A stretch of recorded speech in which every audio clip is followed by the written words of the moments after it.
లలిత నమోస్తుతే మణిద్వీప నివాసినే సర్వ విద్య సర్వ ఐశ్వర్య ప్రదాయిని నమోస్తుతే. శ్రీమాత్రే నమ. శ్రీమాత్రే నమ. మిత్రులందరికీ శుభోదయం. హోరాశాస్త్రంలో గురుహోరలో ఎటువంటి కార్యక్రమాలు చేపట్టచ్చు అనే విషయం గురించి మనం ఈరోజు తెలుసుకుందాం. పెద్దవారిని దర్శించడానికి, తీర్థయాత్రలు చేయడానికి, కొత్త బట్టలు కొత్త వస్తువులు వాడడానికి, ధరించడానికి,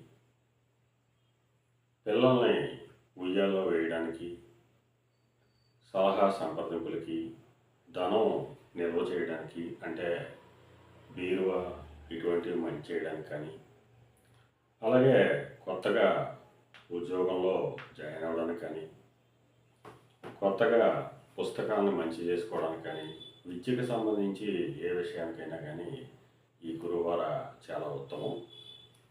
శ్రీమాత్రే నమః.